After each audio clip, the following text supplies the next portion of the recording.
Someone is commenting about my hair. It's growing now, like Rastafari. Let's see what we can play with. Hello, Yeah, Daniel. I'm well. I'm well. How are you, Sibu?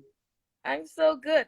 I've been seeing people playing around with these Instagram filters, so I'm enjoying Wow, it. you like next level. Huh? What is that? The Galaxy mode.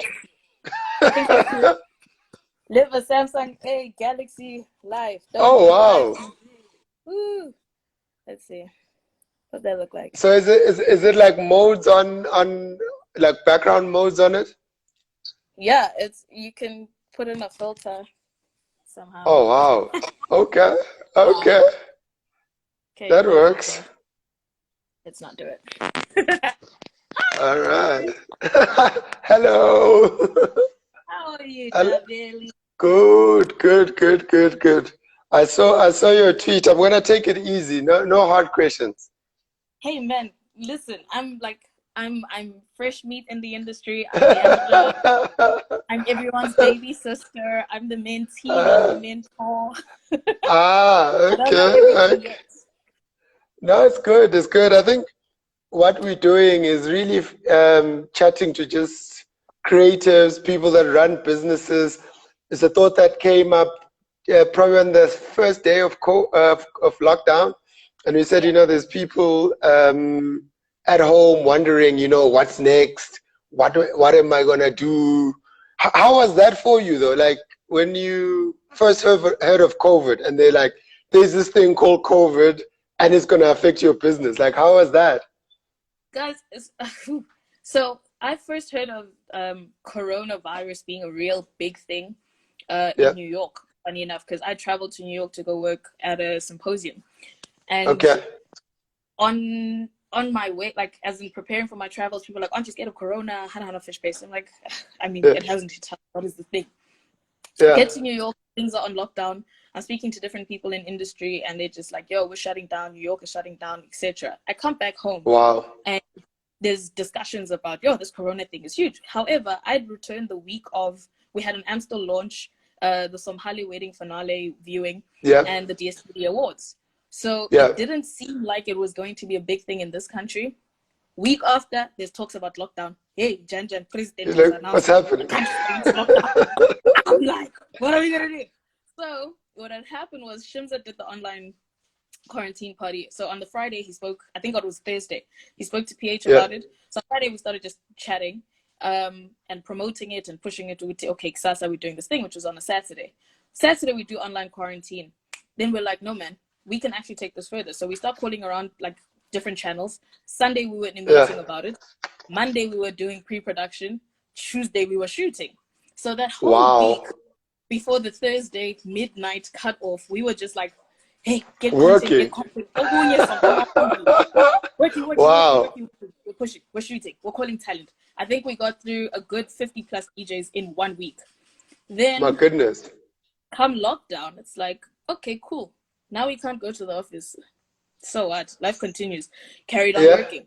Campaigns, but the messages, the emails are coming in. Oh, this campaign is cancelled. Oh, we're not going to be in light of corona. In light of that line. It's almost like we regret to inform you. You don't even read the rest of the email. You're just like, oh, okay. So it's just cancellations left, right, and center. But I think what it helped with, or what continuing to work helped with, was not to stop and realize all the negative things, but I was spotting different opportunities. And that's kind of what I've just been putting on the Keep Hope Alive message and talking to different people. Like, guys, let's not be negative about this thing. Let's see what the silver lining is. Motivating other people in the industry to say, how are you dealing? Okay, did you think of this? Have you seen this? There's a relief for this, or is your accountant doing that? So it just, I think, brought a lot of us together. People who had no business talking to each other before COVID are now, seeking counsel from each other. So that's kind of, and you just moved into new offices, right? I remember this like recently.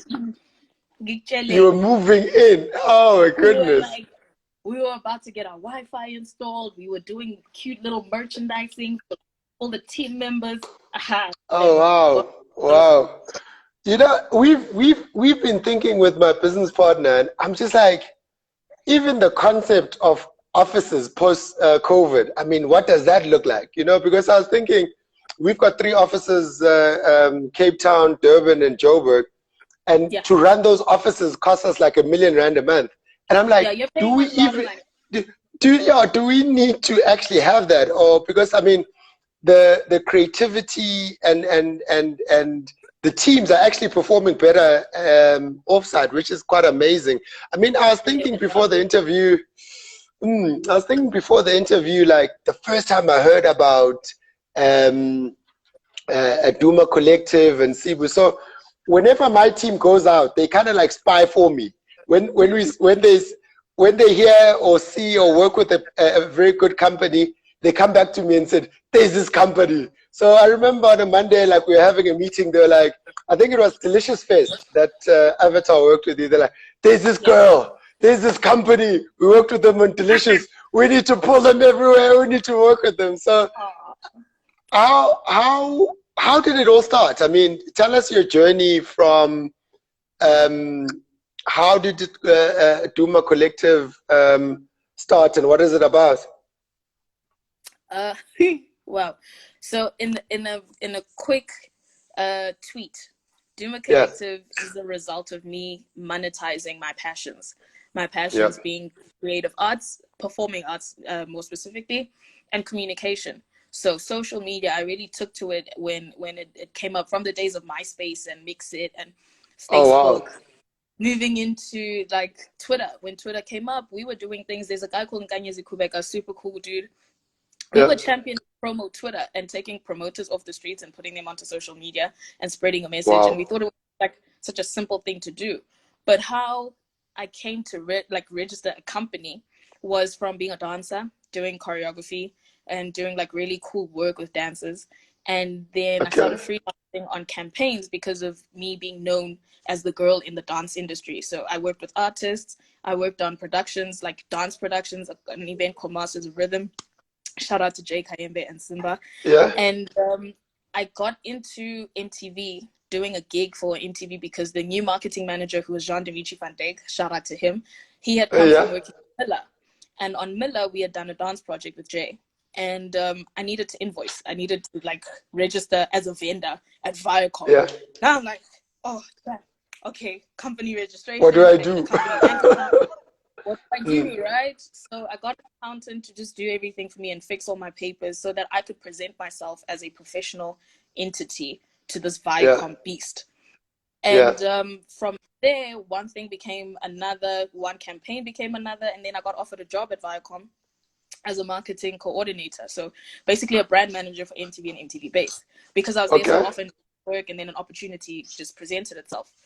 So I all did right. that for 6 months. Just before that, I'd been working for Pop Bottles as a event coordinator for them. But just before that, I was a bartender at the Sands whilst I was still in school. I was studying Okay, politics at the Victoria. all And right. well, I'm trying to tell the story in as succinct a way as possible because it's stuff. Come MTV end of it, I go back to being a freelancer really and doing different Yep, jobs. I worked on Fill Up, I worked on Homecoming, I worked on a number of different events as a freelancer. Then I got yep. offered a job at a social media agency called Plum Factory. At Plum Oh Factory, yeah, I was yeah, the chief operations officer, running the business, really moving it from Brahm to Morningside, offices, staffing, processes, and wow. invoicing, business development, and all sorts of things that went into running an agency with the And this is at creation. what age? This is at what age, by the way? I mean, you've already put in 25. like 20 years. You've already put in like 20 years worth of work here. Yeah, 25. I Wow. started at MTV when I was 24. And my deal with Okay. MTV was, I'll come and work for you guys and dedicate my whole life to you if you give me an opportunity to go work at the EMAs and shadow the creative director, who was Paul Caslim. I knew Paul Caslim Okay. because I'd been doing choreography for the Mamas just before this whole job offer thing. So Yeah. they gave me that opportunity. I got to go. I turned 25 at midnight whilst we were in rehearsal with Pharrell for Freedom, his Freedom performance. So that's how Oh like my I turned goodness. like 25. Wow. um, Wow. So Plum Factory happens. I'm 25 in my year of 25, and then there was a month in October. I mean, sorry, there was October came. I worked on something for Castle Milk Stout at Delicious.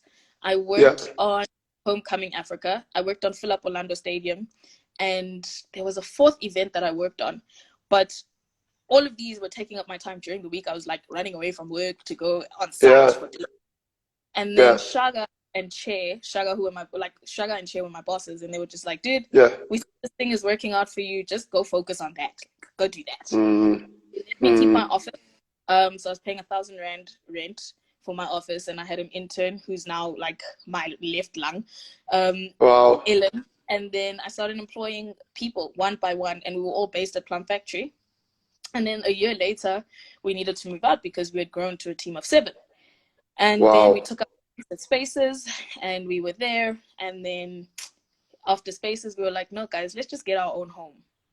Let's get a place that we can have our clients come and hang out, artists come and hang out, friends of the company, and make it a home for other creatives who don't have the luxury of establishing a base. Their own thing.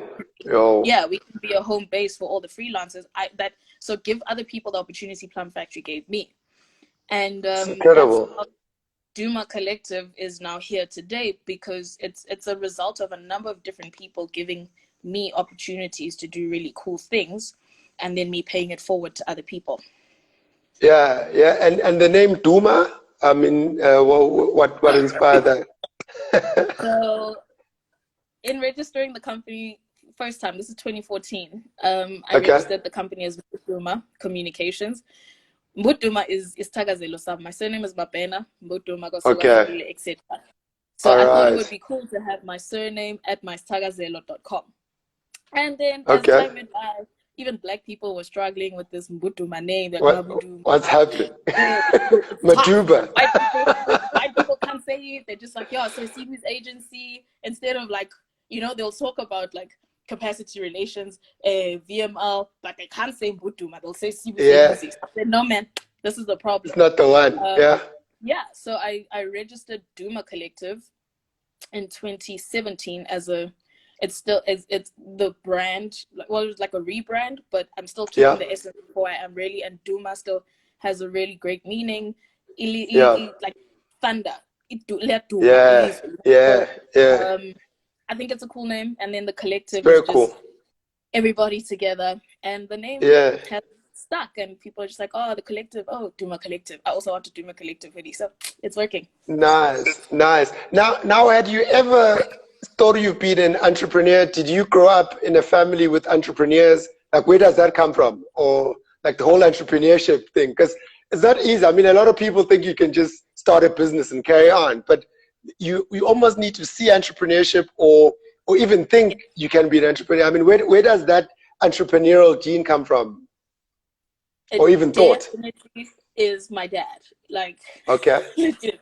So they came back from exile in May 1991. I was born October 1991, and my name is Sibu, which means we are back. And like, so my dad being a political activist, because he was in the MK, where my mom went to study in Germany and study socialism and like sociology, and she's got a master's in that. She came back to work for the government, so she was working for Shell House, for Madiba's office, where my dad decided he ain't doing none of that. He's not working for anybody. He's going to start a company. So he started a security company and named it after me. And I would get to go to work. Like as a kid, 4 years old, I'm going to the office. Wow.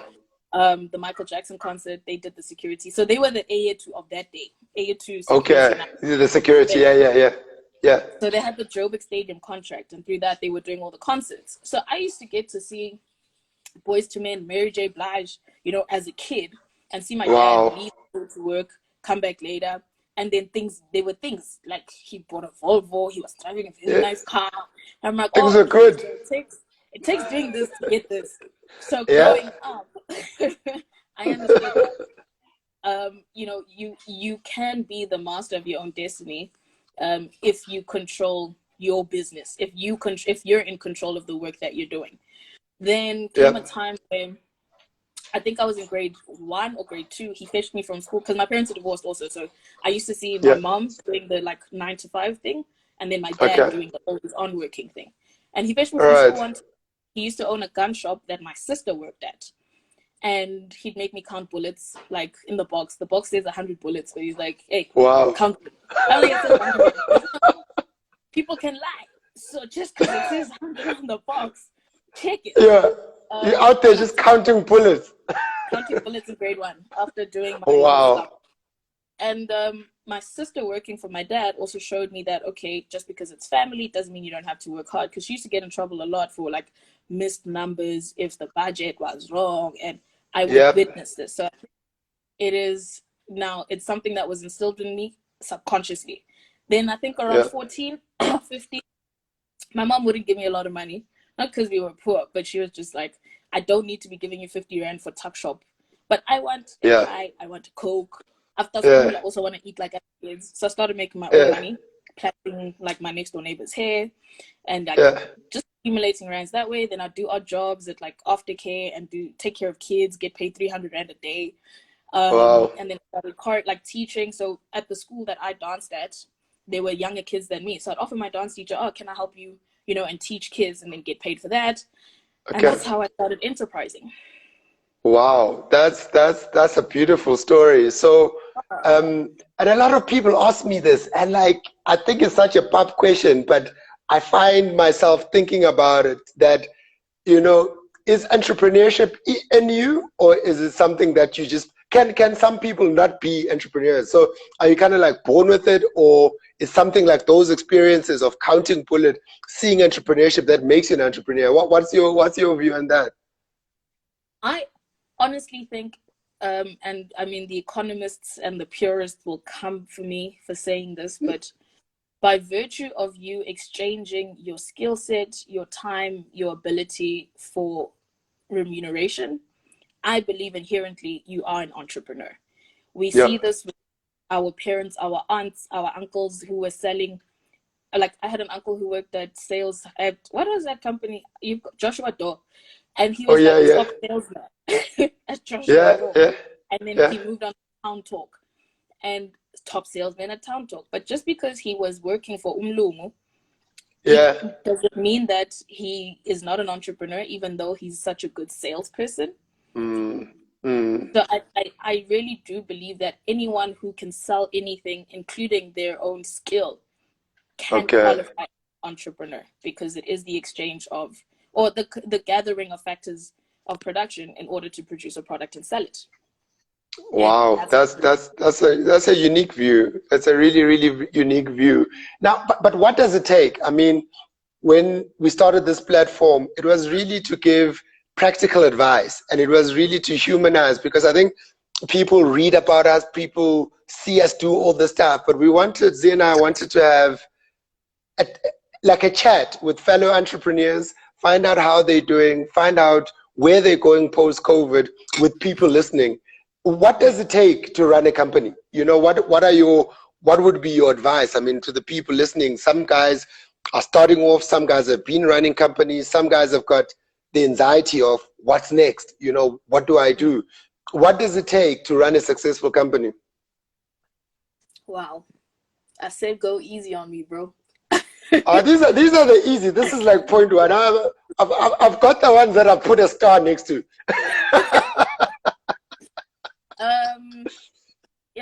What does it take? I don't want to say this without acknowledging that I may come across as maybe like I'm sitting on a high horse, or like I'm privileged because I've experienced it and now I can speak.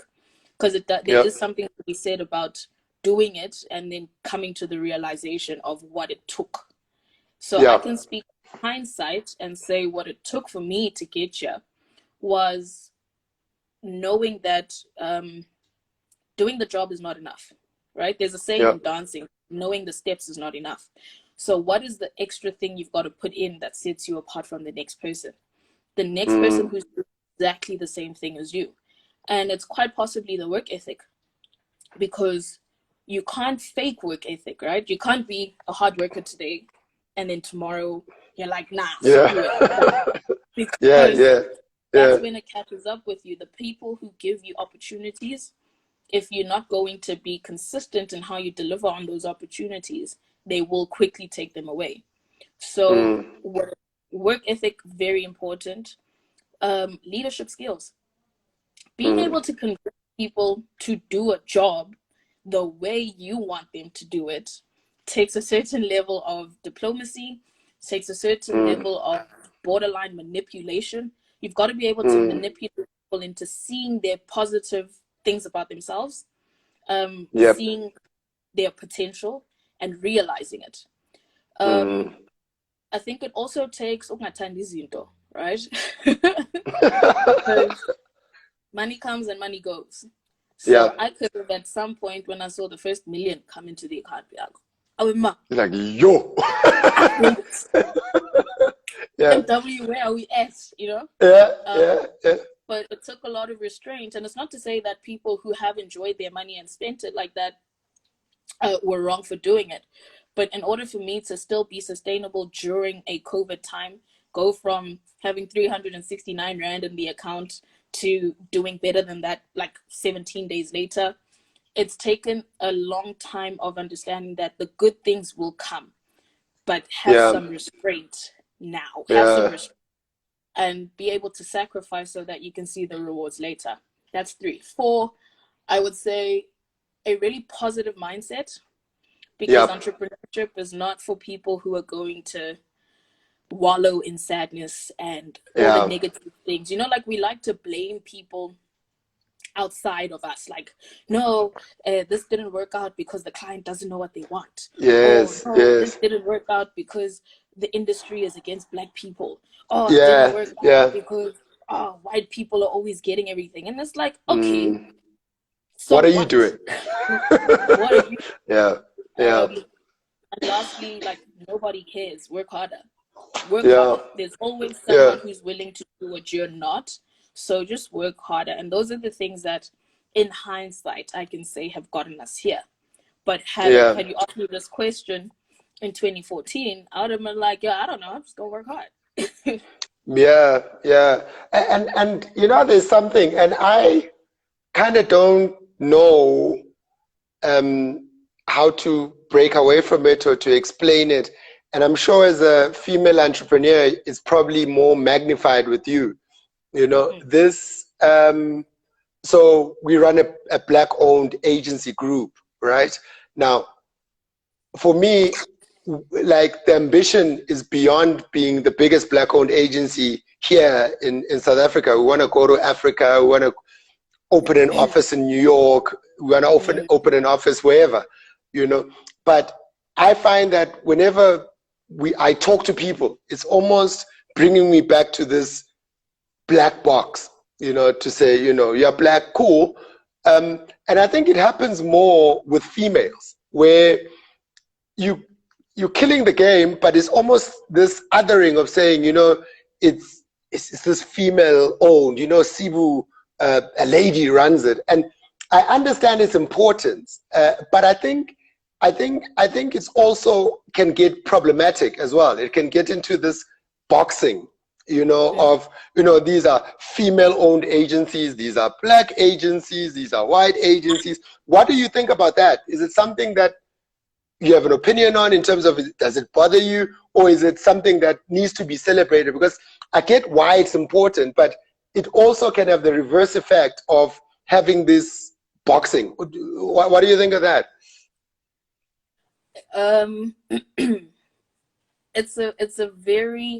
It's the discrimination is Yeah. real. And I think it is engraved in people's subconscious, right? That there are levels to the manifestation of this discrimination. Yeah. I say this because it's not normalized that don't compare agencies because of the ownership. Compare agencies because of the delivery of the work. Or don't compare the output of the work based on the ownership of the agency. And say, no, and I'd like to speak bluntly and openly. This is the platform. Yeah, and Ogilvy is owned by white people, but the people doing the work are blacks. Okay, Yeah. so are we discrediting black people's work because it's owned by a white agency, and then vice versa? An avatar by black people has white people heading up divisions and delivering work. Is it because the agency is owned by blacks that the white people are doing great work, or the fact that we just got a bomb ass team, you know? So I'll bring that now to the black female phenomenon, and that it's been known for a very long time that women are workers. Like, women Yeah. do work. Women can lead. Women can deliver. Black females, white females, Indian, colored, black, blue, and white, green. Yep. But maybe the power struggle and the negotiations that have to happen in the minds of the people who've been in leadership positions for so long make it difficult for the acceptance of that. Okay.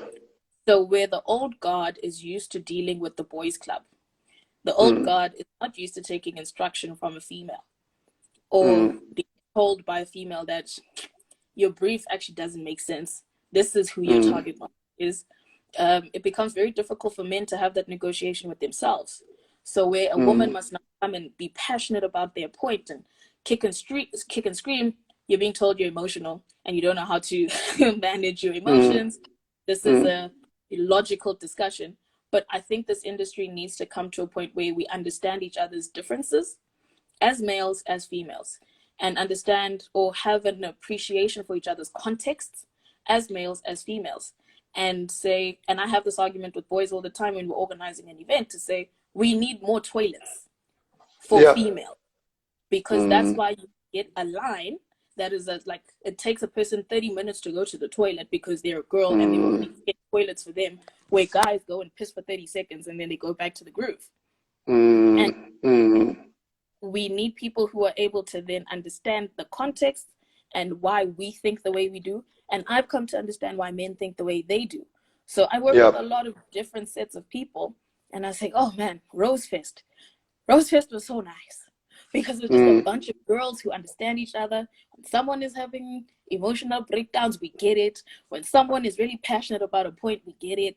We, as females, we understood each other. Sure. Then I go and I work on a Music is King, where it's a mix of females and males. It's like, whoo, this is different. Then you go and you work on a Homecoming, where it's more males than it is females, and you're just like, okay, adjust the mind.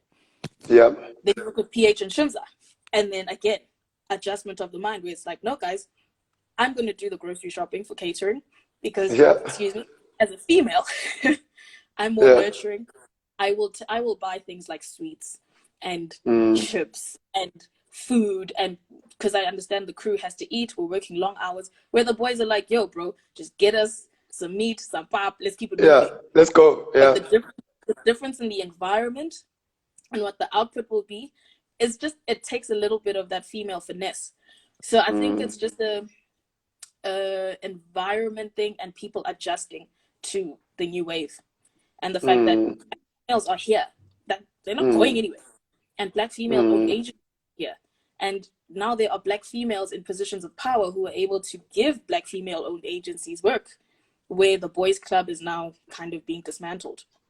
Now there's something, and this is when I get to, I love that a lot. You know, I think it puts so much importance for diversity, which is something I celebrate, because, you know, you would never think of something. I mean, the toilet line for females has just been a norm in males' mind, but it takes that voice that says, why don't you just get more toilets? Because there's an entire song, all the girls waiting in the line for the bathroom. That's it. Why That's it. That is amazing. That is so amazing. Now to a very significant question, right? And a question that is unspoken in females that are running businesses, but something that is a pest. You know, the females that I've mentored, the females that I've heard running businesses saying to me, but our perspective of doing business as males is totally different to females. Now I'll tell you, leading up to the question, to say, I would call it sexual harassment in a way, where you think you're doing business, right, with a guy, and then it turns out 2 meetings later that no, this is not business. The guy is making sexual advances on me. Suddenly now, I had a lady that I used to mentor that said, the guy said to her, okay, I've got the contract with me, but please come to a certain hotel to come and sign it. And she was like, but what's wrong with the boardroom? So I think that's a world that a lot of females don't talk about, a lot of males don't understand, where you going into your whole business, you presenting, dugu, 3 meetings down, it's all weird, What do you have to say about that? Yeah, let's have a drink, and now is it, what's happening here? And I think a lot of females deal with that. And I think for me, a lot of females deal with that silently. What is your experience of that? What is your advice to fellow females that, you're on the verge of this big deal, and then the guy that you presented to starts asking you out for drinks, So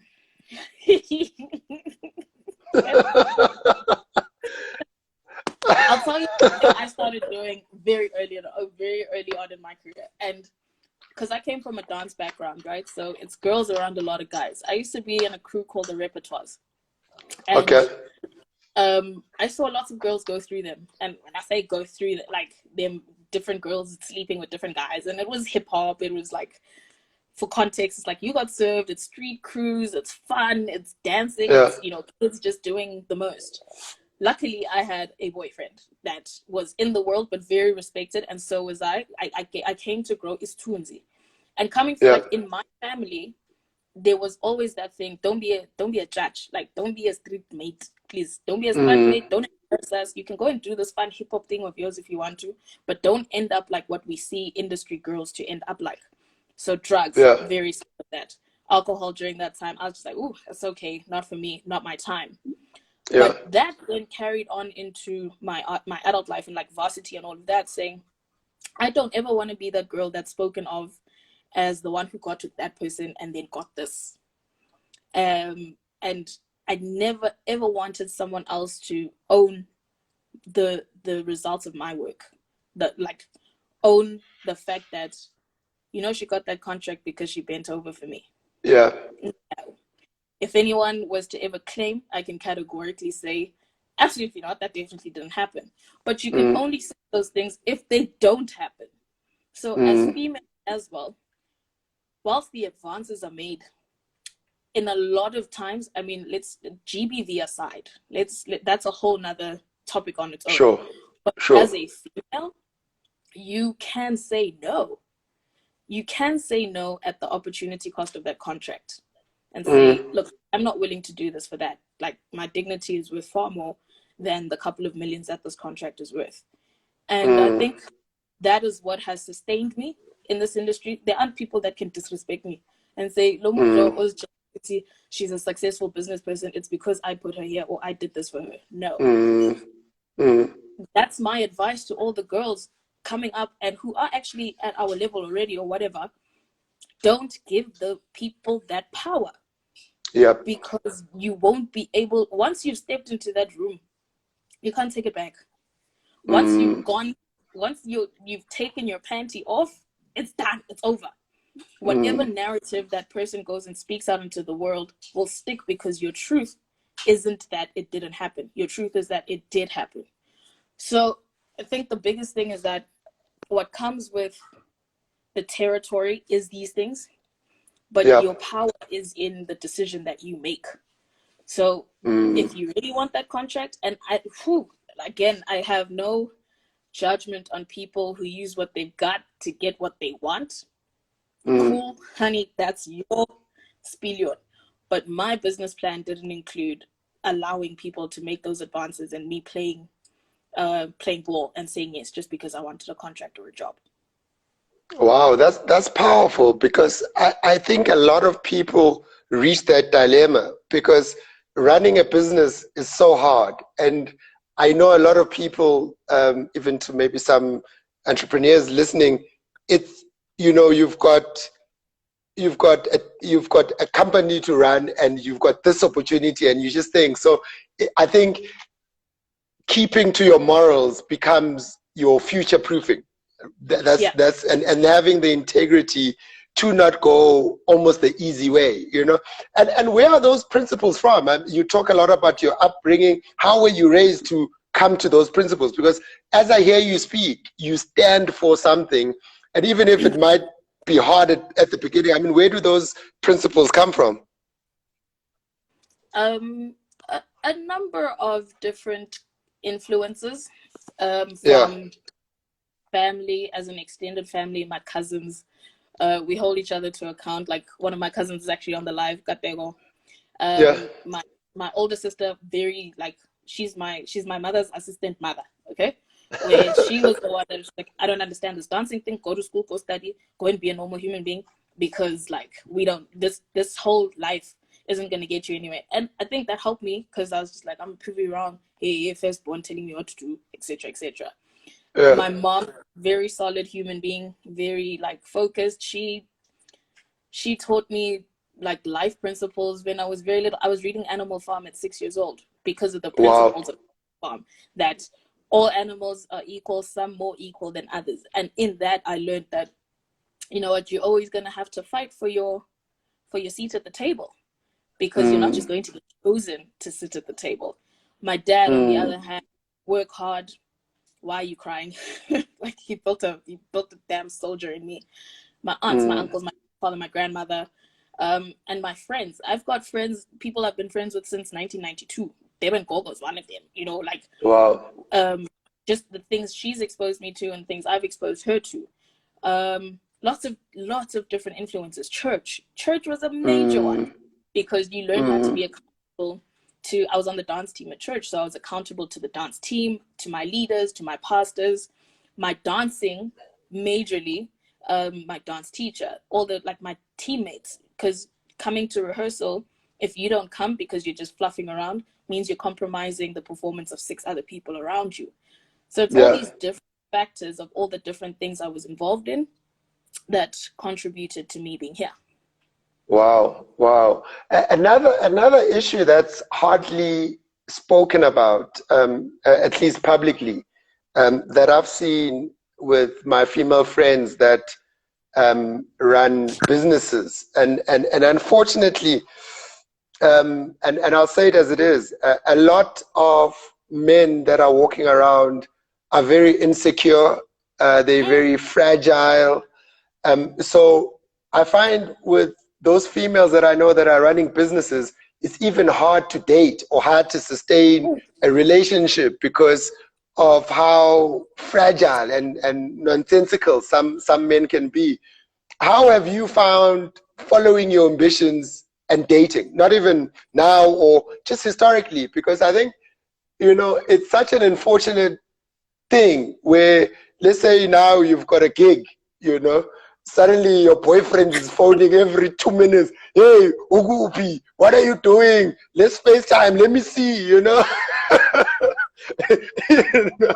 And it's such an unfortunate thing, but I think it's a reality of so many ladies that are going about, you know, someone calls you at 9 about a crisis, and it's such an unfortunate thing that a lot of women don't talk about, but I think it's a reality of a lot of women that are trying to follow their ambitions, and they've almost got this anchor that is a relationship that is just stopping you. You know, when you're pulling something, and why are you going to Durban now? Why are you doing this? Who's this? You know, so how would you advise, how's your experiences been? And how do you advise? I did say I'm going to take it easy tonight, right? I don't know if you can. Inhliziyo. Uh, Can you see the some, comments here? People are like, some, yo, you went there. Whew. yeah, you have Okay. to, because there's a lot of women that, Okay. I heard a friend, this guy refused for her to go to a meeting. Like, no, you can't go to the meeting. And you're like, how? But why? So how would you advise women in that situation, or and your experience with that? I had to put my, like, I need,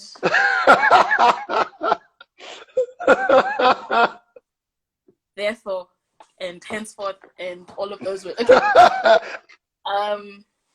What has happened is, right, that I've had experiences where I've had to over explain. Like when a person comes into my life, it's like, okay, this is the industry that I work in. This is who is key. When I'm with PH, he's my brother. PH is like a brother to me. We don't look at each other that way. And then you explain the next person and the next person and all these different people that you work with, because I work with a lot of different people. And then I'm also very honest and say, lo yang funa. So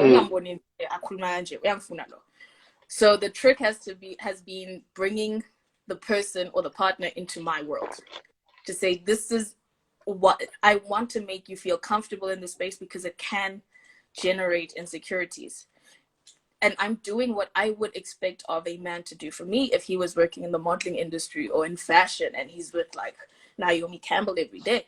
And in any, I think it works in any industry where a man goes out into the world. His job is to guard the heart of the person he has chosen. And by guarding the heart of the person you've chosen, you do whatever it takes to make sure that their insecurities are put to bed, that their security of you is promoted and brought to the forefront, so that a person can always feel like, she ain't never gonna do nothing. Like, okay, fine. And then introduce your person to your world as well. So everybody, every guy I've ever dated has automatic VIP access to like everything. So even I've had guys whose friends are just like, yo, you can't break up with her. We need the tickets. So now they are extra nice to me because they want to be able to come to a concert or to do things. So I think those are the perks of dating someone in an industry like this, where they do things that you like. However, as you say, it does get difficult where a person is in a position of power. And I don't think there are a lot of men who have come to that understanding that it doesn't take anything away from you as a man to have a woman who is as strong, who is as self-sufficient, I guess, as I am. I will say it has been very difficult to be in a relationship that is sustainable. Also because I've been told I engage in my relationships as if it's a business. I'm like, okay, I hear that, but that's also because that is at the core of me. At the core of me, I'm a result-driven and a result-oriented person. So if I run it like a business, it's because the bottom line is joy. The bottom line is happiness. Wow. So what are the steps we are taking to ensure that we're not at a loss of that? We're not, and my dad put it so aptly. He said, when you run a business, you keep putting money into it, but you can see it's failing. You keep pouring money to a point where you don't have anything left. Cut your losses. Go start another. And then he likened it to relationships, and he said, when you're in a relationship, if you are not happy, then stop, leave it, and start again somewhere else, because you're going to end up depleting your resources of love and positivity and joy, and you can't be going through life like that. Wow. So in a nutshell, it's been extremely difficult, to the point where I even got engaged and it didn't work out, and I got unengaged, and I'm fine with that. I'm very fine with that, because I understand that there aren't a lot of people who can deal with a person who has such a powerful personality, somewhere out there in the world, my Barack exists. Because it took a very strong Barack Obama to have a very strong Michelle Obama. Barack shone for a couple of years, and now it's Michelle's time to shine. It takes a very strong Stedman to be able to be with a very strong Oprah. It takes a strong Jay-Z to be a strong Beyonce.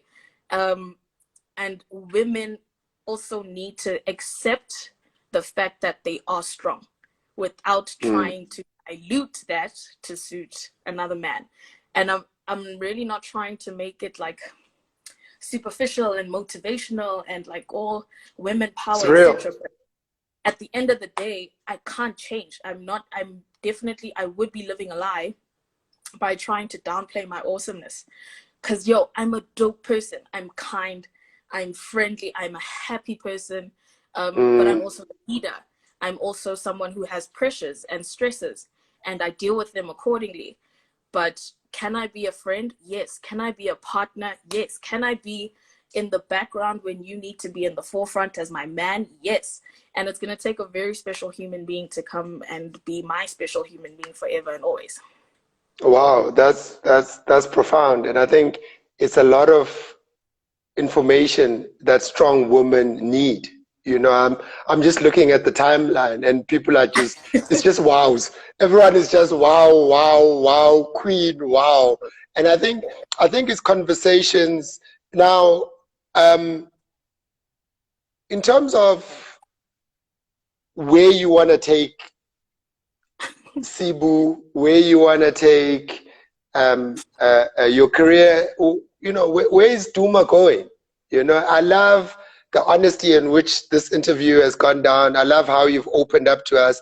And I try, you know, because people can read about us, people can be, you know, this inspirational, but there's real issues. There's real issues of being, and I went through it, of being successful outside, but when you open the door in your own home, it's a different story. And you know, and I think those issues, besides the inspiration, besides the money and the account wins, it's those issues of saying, where, like, how is my life going? You know, and that's why, I mean, I love my wife because she completed me, because I couldn't buy another fancy car.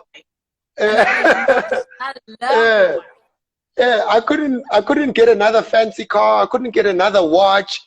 There was this void, and a lot of people are dealing with that, where they've got all the success, but at home it's lonely. And I think having a well-rounded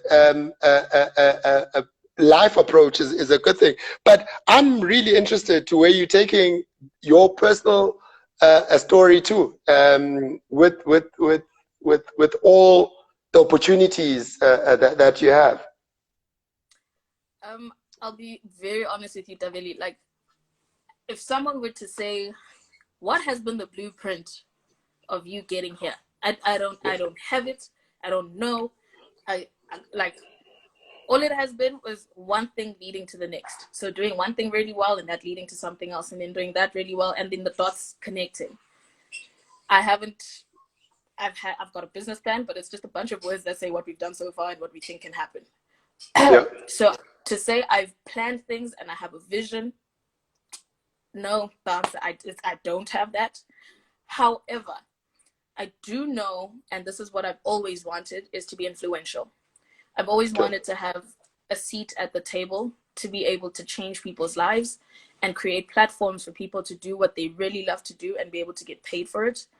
And I think my plan is to just live every single day doing that. Wake up, work hard, go to sleep, do it again the next day. Maintaining my principles, maintaining my ethic, maintaining what rings true to me, which is work hard, be a leader, care about people. People are at the center of it all. And be happy. You know, everything else will fall into place. So to say where I see us as a collective is a team of people who are happy doing what they do. There will be very difficult moments where it's just like, another presentation. God damn it, I just want to. But it's part of the process. And I want them to go on and be that for other people and create opportunities for other people. I don't want people that are in Duma Collective for 5-10 years and they've done nothing to change other people's lives. And they get the medal. Just service. Yeah, service award.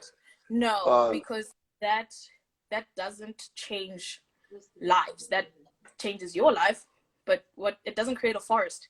I was a seed.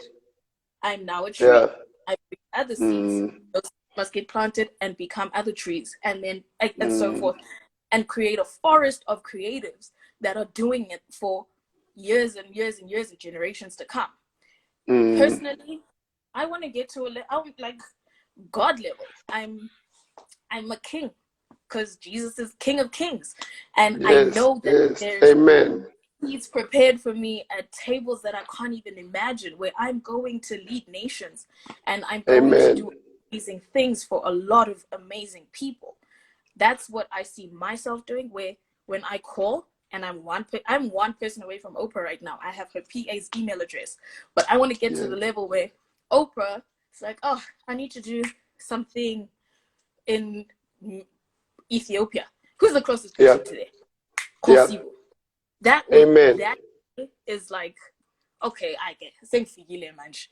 Because so where dope. I'm at right now is that she's recognized me before. I've done something with her. So the next time it happens, she'll have a reference point. And then the time after that, she'll have another reference point, and so on and so on. So personally, that's beautiful. Get to Oprah status because I think she's like one of the greatest Black people to have ever walked the earth. And then as a collective, I want to see the collective go create their own collectives so I can get new people in and then make them create their own collectives, and so on and so on and so on. That is a beautiful thing. So it's so inspirational. Now you manage some artists. Now there's also a white elephant there. Other people, we look up to these. Welcome. We see artists grow. We see them in their fancy cars, and then unfortunately, when those artists pass away, we hear that they had no money.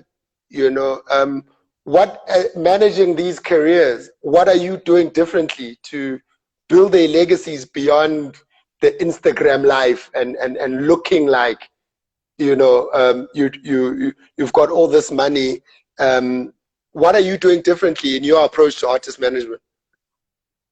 Honestly, it's not what I'm doing, it's who they are. I work with people who have kelelo, like amatambo engondo asana. Okay.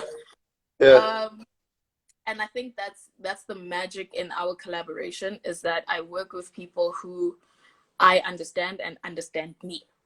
Because if I'm not able to impart anything on you and help contribute to you making changes in the way you do things, and vice versa, then we are like, there's nothing going on. Like, I learned so much from these people.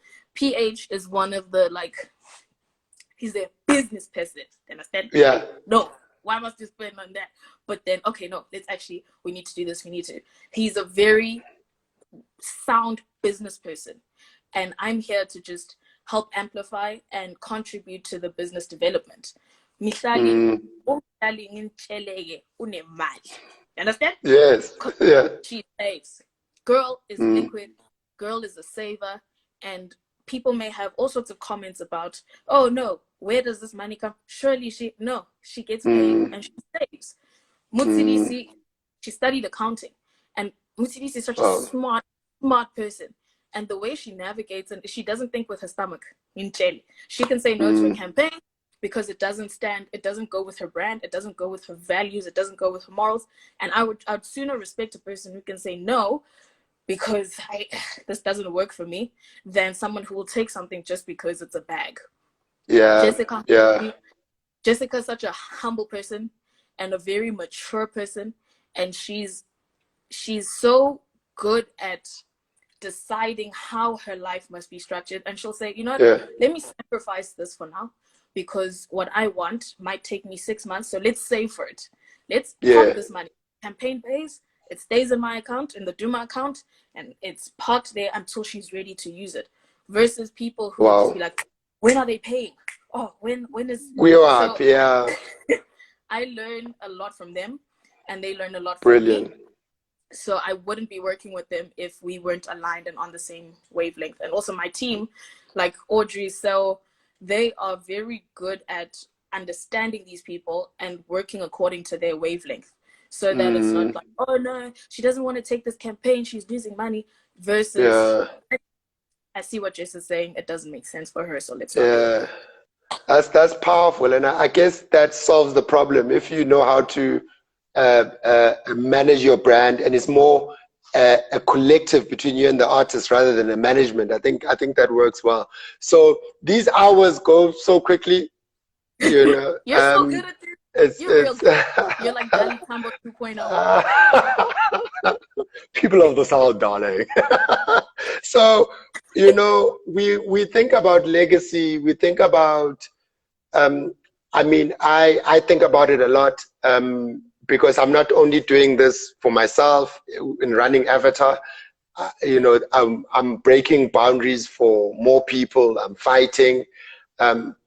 When you look back, from your counting bullets to now, what would you say you're most proud of? And this is just the parting shot. It's your goodbye shot. We've got about 3 minutes. What are you most proud of? Yeah. We're curtain raiser to the family meeting. You know, what are you most proud of, Sibu? What I am most proud of is the fact that one of the guys that worked with us was able to buy a car with his own money. I'm proud that one of the girls that works with us is able to contribute to the household income and take care of her nephew who's got special needs and hectic medical bills, and she's able to play a part in making his life better and more comfortable. I'm proud of people who have moved where they were not valued to a place where they are super valued, doubled her salary and said, come and do what you want to do, which will make you great. And she's now able to take better care of her son. I'm proud of what we've been able to do for the people who are on the team. I'm proud of the platforms we've put on into the world for what people are doing now. Dancers are taken seriously. There's a whole Netflix show filled with dancers that I was able to work with in the past and make sure they've got money coming in. I'm proud of the contribution I've made to this industry, the urban entertainment space. I'm proud of being able to pay people on time. I'm proud of being able to show Black girls that you can be whatever you want to be, because here is an example. Show it to your parents. Show them that you can buy a house, you can buy a car, have insurances and policies, still change the world by doing what you love to do and get paid for it. Wow. Thank you so much, Sissy. Thank you for sharing your story. Thank you for allowing me to go to the deep personal questions, because a lot of people have that. A lot of people have these problems and they've never really had a platform to express it. And I'd like to thank you for that. Thank you. Thank you for all that you do. Thank you for being an example. Thank you for being Black and amazing and great. Thank you for all the jobs you've created. Thank you for all the great creative campaigns you've come up with. Thank you for giving us an opportunity. Thank you for collaboration. Thank you, Veli. Don't stop. Don't get tired. Even when it gets rough, continue. And thank you to everybody that joined. You guys are amazing. All my friends, all my cousins, everybody. Thank you. Wow, and it's been a beautiful conversation. So we have this every Sunday at 6 o'clock. Next week we've got Nkhabiseng actually coming on from Think. Yeah. So thank you so much. Thank you for everyone that has listened. It's time for the family meeting with the president now. Thank you so much. God bless, and have a good one. Are you saving it? I will.